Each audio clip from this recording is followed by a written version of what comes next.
Якутия, наша родина, наш дом. Ты невероятно широка, щедра на богатство, необыкновенно красивая и такая разная по своей природе и климату. Я восхищаюсь тобой.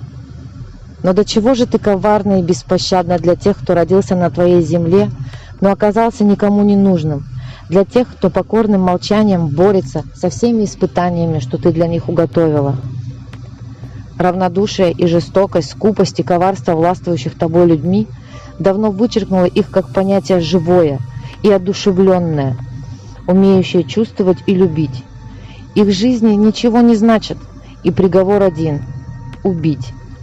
Но есть закон, и сейчас вся надежда на тебя, что твой обжигающий, лютый зимний холод испепелит как можно больше их пушистых душ.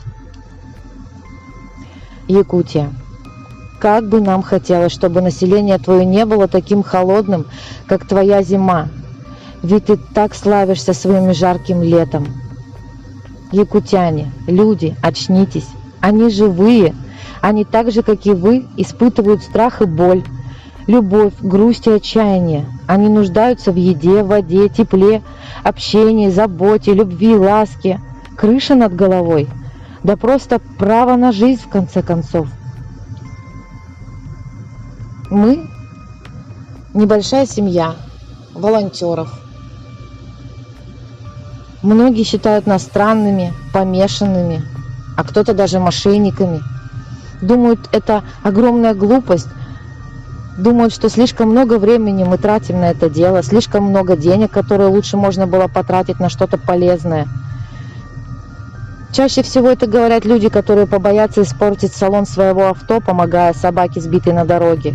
Побоятся заморозить себе руки или ноги, высвобождая собаку, запутавшуюся в проволоке на лютом морозе или примерзшую ко льду. Для многих это не дано понять, зачем и почему. Почему вместо того, чтобы после работы ехать отдыхать, мы едем за город к своим подопечным северным псам, породным и беспородным, но одинаково любимым, чтобы подбросить сено в будку для тепла, накормить и почесать за ушком, дать ему понять, что он все-таки нужен кому-то. И все это на морозе минус 50? Что это за жизнь, говорят они. Да, это моя жизнь, это большая часть моей жизни. Все они, животные на улицах наших городов, часть наших всех с вами жизней. Когда-то, много тысяч лет назад, мы их приручили, потому что они были нам нужны и важны для того, чтобы выжить. А сейчас они стали лишними на нашей земле. Они так же преданы нам и верны, как и раньше. Ни одна собака не бросит своего человека в беде. Что с нами не так? Несмотря на сложности и проблемы, с которыми мы сталкиваемся при содержании всех своих подопечных, мы стараемся откликаться и поддерживать всех тех собачек, которые оказались на улице.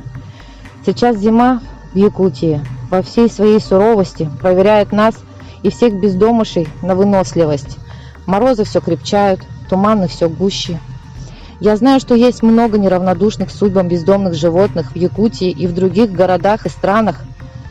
Мы можем все изменить.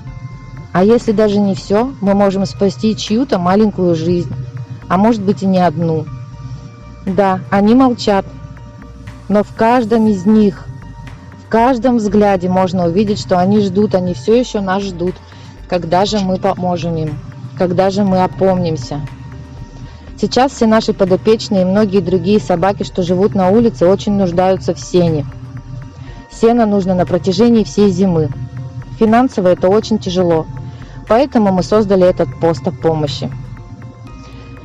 Все неравнодушные, кто желает помочь нам финансово в приобретении сена, чтобы его хватило до конца марта, реквизиты указаны. А всем остальным, думаю, было полезно увидеть и услышать о данной проблеме. И полезно будет немного задуматься. Спасибо всем за внимание. Меня зовут Екатерина Любовникова. С вами были Северные псы.